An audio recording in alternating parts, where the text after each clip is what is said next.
Rajasthan police के social media platform पर ये पॉडकास्ट की एक नई कड़ी में आपका फिर से स्वागत है। आप जानते होंगे कि राज्य सरकार ने 16 दिसंबर 2023 को प्रदेश में पेपर लीक के मामलों पर लगाम कसने के लिए, इसके अपराधियों की धरपकड़ के लिए एसआईटी गठित की थी और एसआईटी को ये मैंडेट दिया गया था कि वो ये जो माहौल बना है, युवाओं में जो निराशा का माहौल बना है, उसको दूर करें और वापस से एक परीक्षाएं पारदर्शी तरीके से आयोजन हो। तो एसआईटी ने गत 6, 7, 8 महीने में लगातार दिशा में काम किया है। तो इस पॉडकास्ट की इस कड़ी में हमारे साथ में जो इस एसआईटी को हेड कर रहे हैं, अतिरिक्त महानिदेशक police SOG VK Singh ji हमारे साथ हैं। तो उनसे ही जानते हैं कि एसआईटी ने किस प्रकार की कार्रवाई की है, इससे किस प्रकार माहौल बदला है और क्या सफलताएं एसआईटी को हाथ में लगी है। सर, इस पॉडकास्ट की कड़ी में आपका स्वागत है। Thank you very much. Sir, आप एसआईटी को हेड कर रहे हैं और निरंतर एसआईटी ने जो प्रभावी कार्रवाई की है वो चर्चाओं में है, तो आप किस प्रकार से अब तक की कार्रवाइयों को देखते हैं सर? दिसंबर 2023 में जब मुझे ये दायित्व मिला था, तब से मेरा मानना है, उस वक्त भी मुझे ये अंदाजा नहीं था कि समस्या इतनी डीप रूटेड है, इतने बड़े लेवल पे और इतनी संख्या में एग्जाम प्रभावित हुए हैं। पेपर लीक या और तमाम तरह की गड़बड़ियां हैं। जैसे पेपर लीक तो एक है, कई डमी कैंडिडेट के सहारे चयनित हुए हैं, कईयों के पास डिग्रियां नहीं थी, उनको भी गैंग्स ने फेक डिग्रियां लाकर उपलब्ध कराई और फिर डमी कैंडिडेट बैठा के परीक्षा पास कराया।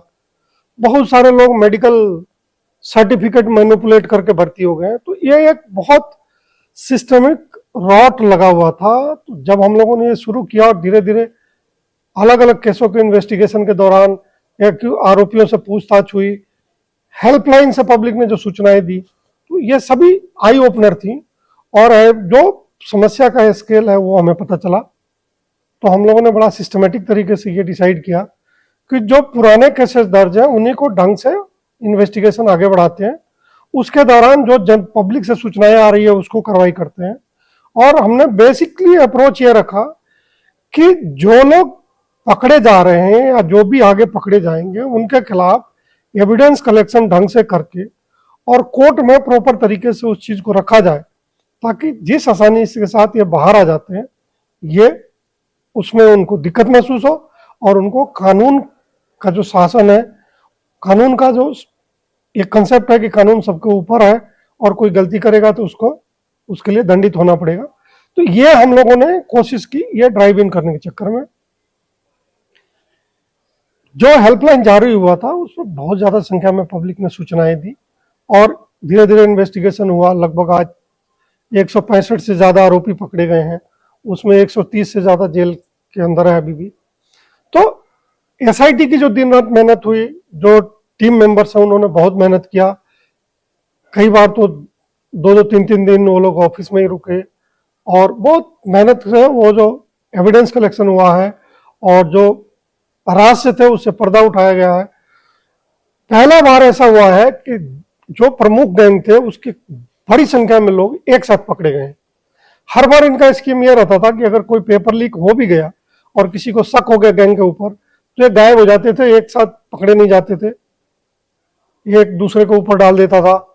वो जब पकड़ में आएगा तो वो तीसरे के ऊपर डाल देगा। तो एविडेंस कलेक्शन में भी दिक्कत होती थी और चीजें जिस तरीके से खुलनी चाहिए, जो सारे पहलू है उनका खुलासा होना चाहिए, वो होने पा रहा था। तो यह पहली बार हुआ है जब इतनी बड़ी संख्या में, चाहे जोधपुर की गैंग हो या बीकानेर की गैंग हो या जो टीएसपी एरिया में एक्टिव हो या जो दौसा सवाई माधोपुर टोंक के इलाके में एक्टिव हो, पहली बार लगभग जो प्रमुख मेंबर है इक्का दुक्का को छोड़ के वो सारे के सारे सलाखों के पीछे हैं। और हमारे मेहनत से जो मीडिया में रिफ्लेक्ट हुआ उससे लोगों का विश्वास बढ़ा और फिर लोगों ने सूचनाएं देना चालू किया और काफी लगभग 3000 सूचनाएं हमारे पास हैं।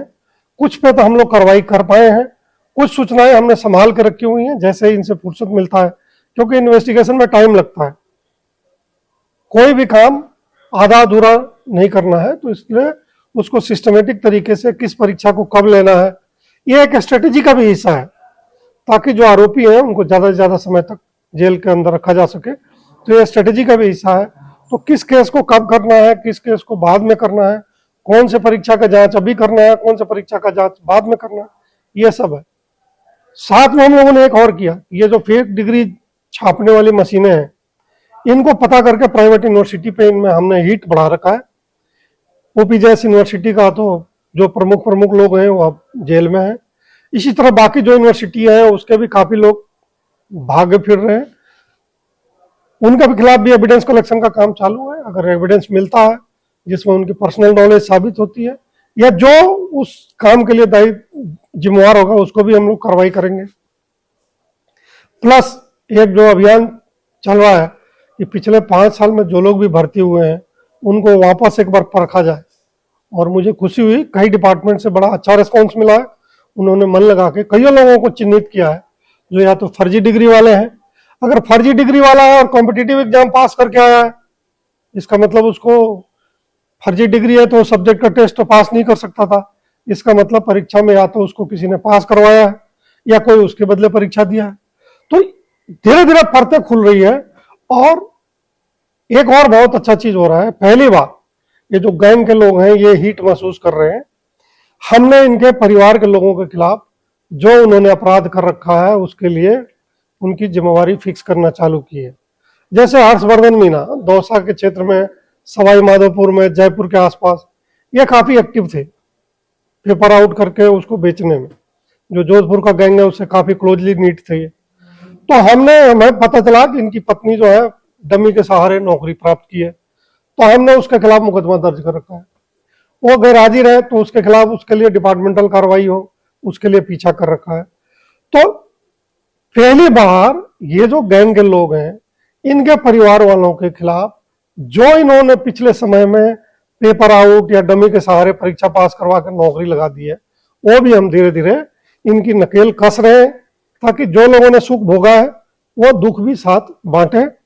इसके अलावा लगभग 100 से ऊपर सरकारी कर्मचारी हैं जो हमारे विभिन्न केसों में आरोपी रह चुके हैं, जिनके खिलाफ चार्जशीट पेश हुआ है, जिनका डायरेक्ट या इनडायरेक्ट रोल है क्वेश्चन पेपर को आउट करने में, बांटने में, क्वेश्चन पेपर को सॉल्व करने में या उनके रिलेटिव के लिए क्वेश्चन पेपर लेने में। उन्होंने एक तरह से कस्टमर का काम किया है। तो हम ये जो लगभग 100 लोग हैं इनके खिलाफ भी विभागों को सबूत दे रहे हैं ताकि विभाग इनके खिलाफ विभागीय कार्रवाई करके एक ओवरऑल संदेश जाए कि क्रिमिनल गैंग के सहारे नौकरी लेना दुखदाई है, क्रिमिनल गैंग की मदद करना दुखदाई है। क्रिमिनल गैंग अगर किसी के पास संपत्ति रखे या खुद के नाम संपत्ति बनाए उसकी जब्ती कर दे, कोई भगा हुआ है उसके खिलाफ जो लीगली कार्रवाई हो सकती है वो कर दे। इसके साथ साथ अगर कहीं किसी का अवैध एनक्रोचमेंट है, किसी ने प्रॉपर्टी पे कब्जा कर रखा है या उसने कोई भी छोटा भी लीगल वायलेशन किया तो उसकी अकाउंटेबिलिटी जरूर फिक्स होनी चाहिए। उसको महसूस होना चाहिए कि पेपर लीक करके उसने एक बहुत बड़ा समाज के खिलाफ जुर्म किया है और इसके कारण वो एजेंसीज के, लॉ एनफोर्समेंट एजेंसी की नजर में है और कोई भी छोटी बड़ी अगर वो गलती करता है उसके लिए वो अवश्य दंडित होगा। सर, आपका आज इस कॉन्फ्रेंस में प्रेजेंटेशन भी था और मैं सुन रहा था। आपने बताया कि आपकी पूरी टीम है, आपने स्ट्रेटेजी बनाई है, राज्य सरकार की मंशा के अनुरूप आपने ये सारी कार्रवाइयों को धरातल पर अंजाम दिया है। तो इस दौरान आपने ये भी कहा कि डिस्ट्रिक्ट एसपी से भी आपका कोऑर्डिनेशन रहा, जो जो आपको लिंकेजेज मिले उनकी सूचनाएं आपने उनके साथ साझा की, उनका सहयोग रहा। तो डिस्ट्रिक्ट वालों से कोऑर्डिनेशन डिस्ट्रिक्ट लेवल पर कैसे मिला और वहां से किस प्रकार की मदद मिली? सर देखिए, हम जयपुर में बैठे हैं, हमारी टीमें जयपुर में बैठी हैं। राजस्थान जोग्राफिकली जैसा आप जानते हैं बहुत बड़ा प्रदेश है। अब यहाँ से अगर किसी के खिलाफ कार्रवाई करने के लिए जालौर जाना है तो 7-8 घंटे का जर्नी टाइम है। तो आदमी जाएगा आएगा, इतने देर में जो सूचना है वो इधर उधर हो सकती है। तो जालौर या सांचौर की पुलिस है उनसे हम नियमित संपर्क में रहते हैं, कोई भी सूचना होती है उनको शेयर करते हैं।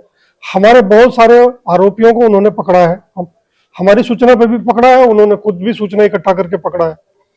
इसी तरह बांसवाड़ा एसपी ने सुओ मोटो अपने लेवल पे बहुत कार्रवाई की है। आईजी जोधपुर रेंज ने बहुत सारे हमारे 4-5 एक्यूज को पकड़ के दिया है जो हमने रिवार्ड डिक्लेयर किया था। जोधपुर पुलिस कमिश्नर का लगातार सहयोग मिल रहा है। बीकानेर पुलिस है, चूरू पुलिस है, झुंझुनू है, सीकर है, इसी तरह दौसा है, टोंक है, सवाई माधोपुर है, कोटा है। बाय एंड लार्ज जिस एसपी से जो हमें सहायता की जरूरत पड़ती है और हमने जब भी जो सहायता मांगी है, सबने बहुत तत्परता के साथ सहयोग किया है। और उसका ही नतीजा है कि हम इतनी बड़ी संख्या में इतने सारे गैंग के लोगों को एक साथ पकड़ने में कामयाब हुए हैं। हाँ, सबसे बड़ा सहयोग पब्लिक का हमें मिला है। पब्लिक ने बढ़ चढ़ के हमें बहुत अच्छी सूचनाएं दी हैं, इनके प्रेजेंस के बारे में बताया है, इनकी गलत एक्टिविटीज के बारे में बताया है, इनकी संपत्तियों के बारे में बताया है, इनके रिश्तेदारों के बारे में भी बताया है। कई जो एक्टिव इसमें सक्रिय बदमाश हैं, उनके क्लोज रिलेटिव, चूंकि इनकी इस हरकत से वो इत्तेफाक नहीं रखते, तो उन्होंने भी आके पर्सनली मिल के और बहुत अच्छी इंपॉर्टेंट जानकारियां हमें शेयर की हैं, अपना दर्द साझा किया है। ये जो जहां भी ये पनपे हैं, ये अपने इर्द गिर्द बाकी लोगों को तरह तरह की प्रताड़ना देते हैं, इनके कारण लोगों को ताने सुनने पड़ते हैं। तो उससे जो भी लोग प्रभावित हैं वो ठीक ठाक संख्या में है और वो हमें समय समय पे जो भी जानकारी है वो उपलब्ध कराते रहते हैं। उससे हमें दिशा भी मिलती है, इनके बारे में जानकारी भी मिलती है, इनकी गलत गतिविधियों के बारे में जानकारी मिलती है, इनकी संपत्ति किसके नाम में है, कब खरीदी गई, कैसे खरीदी गई, काफी कुछ सूचना पब्लिक से हमें इसमें मिल रहा है। मैं इस पॉडकास्ट की शुरुआत में सर आपको बधाई देते हुए करना चाह रहा था कि आपने सर, आपके नेतृत्व में इतनी कार्रवाई हुई, आपका राष्ट्रपति पुलिस पदक के लिए चयन हुआ है, उसके लिए भी सोशल मीडिया टीम की ओर से सर आपको बधाई। सर, जो विश्वास कायम हुआ है जो लोगों को के युवाओं को कि उनके हितों पे जो पेपर लीक माफिया के कारण कुठाराघात हो रहा था, उनमें विश्वास कायम हुआ है कि अब परीक्षाएं पारदर्शी तरीके से संचालित होगी। तो सर ये भी सामने आया आपका जो आज प्रेजेंटेशन था कि पेपर लीक माफिया के खिलाफ जो कार्रवाई का एक मॉडल तैयार हो गया है, राजस्थान मॉडल जो एसआईटी ने कायम किया है। और आप सर ये भी चर्चा कर रहे थे कि इसकी जो कार्रवाई के जो अनुभव हैं उनको अन्य राज्यों के साथ भी साझा किया जा रहा है सर, तो उसके बारे में सर कुछ प्रकाश डालना चाहेंगे? बिल्कुल, आप सही कह रहे हैं कि राजस्थान में चूंकि समस्या बड़ी थी, यहाँ एसआईटी का गठन हुआ तो हम लोगों ने कार्रवाई में लीड लिया हुआ। तो इन्वेस्टिगेशन में जितना मेरा अनुभव है, राजस्थान में इन्वेस्टिगेशन का लेवल काफी अच्छा है, नंबर ऑफ केसेस ज्यादा है, तो इसलिए हमारा एक्सपोजर भी बाकी लोगों की तुलना में अच्छा है।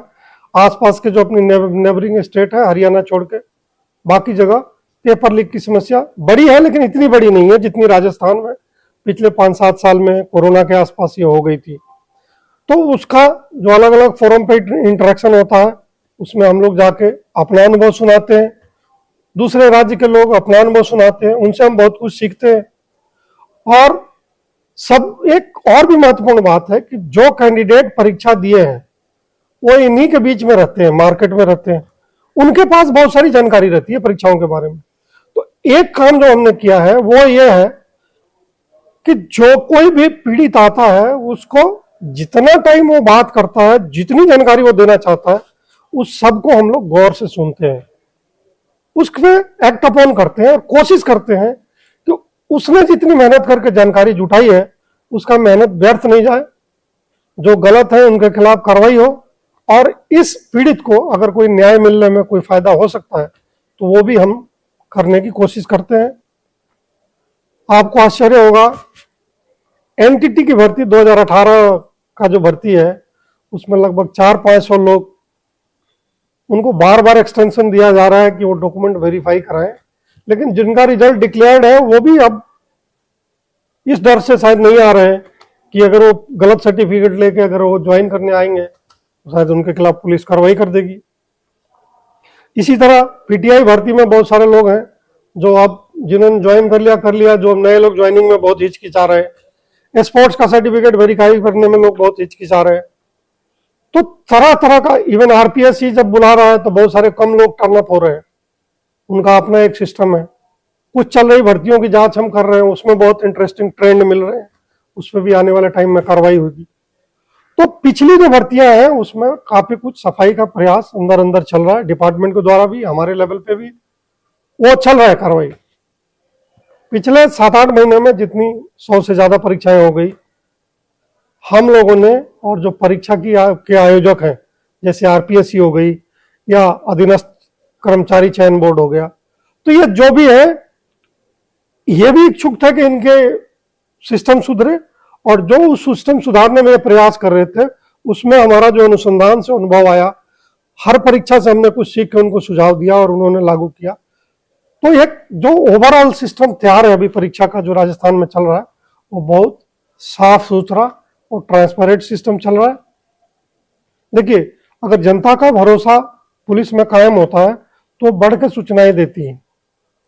तो कोटा में ऑनलाइन कोस्ट गार्ड की भर्ती में की जो ऑनलाइन परीक्षा थी, उसमें कोई झुंझुनू का आदमी जाकर चोरी कर रहा है, तो हमें पब्लिक से पिन पॉइंटेड इंफॉर्मेशन आया, और उस पिन पॉइंटेड इंफॉर्मेशन पर जब हमने एक्ट ऑन किया तो एक नया तरीका पता चला अपराध करने का। और जो टेक्निकल एजेंसी ये काम देखती है उनके लिए भी एक लर्निंग, एक तरह से एक महत्वपूर्ण लर्निंग हुआ कि इस नए तरीके से भी कोई परीक्षा में गड़बड़ कर सकता है। सब मिला जुला के यह कहना है कि जो सिस्टम अभी इकोसिस्टम एक तैयार हुआ है परीक्षा का, चाहे आरपीएससी हो, कर्मचारी चयन बोर्ड हो या बाकी लोग हो, जो भी गड़बड़ करने वाले थे उन सब में एक भय का माहौल बना है। जो पहले डमी बड़ी संख्या में बैठ जाते थे, अब काफी वीड आउट हो रहे हैं, कई जेल जा रहे हैं, कई चिन्हित हुए हैं, अभी जेल जाने का नंबर नहीं आया है क्योंकि बाद में जाएंगे, तो उनके मन में एक छटपटाहट है, एक बेचैनी है। ग्राउंड लेवल से लगातार फीडबैक मिल रहा है। तो ओवरऑल मिला के जो प्रोग्रेस हुआ है 7-8 महीना में, बहुत संतोषजनक है हमारे लिए भी। और जो नवयुवक हैं जो ये तैयारी कर रहे हैं कॉम्पिटिटिव एग्जाम के, उनको तो मेरा सुझाव है कि ये स्वर्णिम समय है, बहुत बढ़िया समय है, मन लगा के वो पढ़ाई करें। और इस समय जो भी परीक्षाएं हो रही हैं वो काफी साफ सुथरी हो रही हैं, और मैं उनको ये विश्वास दिलाता हूं कि हम अपना कोई कोर कसर नहीं छोड़ेंगे। जो भी जिस स्तर का भी आदमी हो, अगर वो गंदगी फैलाने की कोशिश करेगा या पीछे किया है, अगर उसके बारे में तनिक भी साक्ष्य मिलेगा तो हम उसके खिलाफ जरूर कार्रवाई करेंगे। बहुत बहुत शुक्रिया सर, आपने बहुत महत्वपूर्ण जानकारियां साझा की एसआईटी की एक्शंस के बारे में, जो कार्रवाई की है उससे क्या प्रभाव पड़ा है, और युवकों को भी संदेश दिया है कि वो किसी प्रकार के प्रलोभन में नहीं आए, तत्कालिक लाभ के लिए जो है गलत रास्ते नहीं अख्तियार करें और मेहनत से और सकारात्मक तरीके से अपने करियर में करें। तो आपने युवकों को भी सर संदेश दिया है, तो सर आपको बहुत बहुत शुक्रिया। पॉडकास्ट के इस एडिशन में हमारे साथ थे अतिरिक्त महानिदेशक police SOG VK Singh ji, जो एसआईटी गठित की है राज्य सरकार द्वारा, वो इनके नेतृत्व में कार्य कर रही है पेपर लीक के मामलों की देख रेख के लिए, उन पेपर लीक की रोकथाम के लिए। तो हम फिर मिलेंगे पॉडकास्ट की अगली कड़ी में। पुलिस द्वारा, राजस्थान पुलिस द्वारा जो एक्शंस लिए जा रहे हैं, जो जनहित में, जन सुरक्षा के लिए या आमजन के हित के लिए जो कार्रवाई की जा रही है, उसमें और क्या नया किया जा रहा है, वो अगले एपिसोड में हम फिर आपसे मिलेंगे। एक बार फिर आपका बहुत बहुत शुक्रिया सर। Thank you.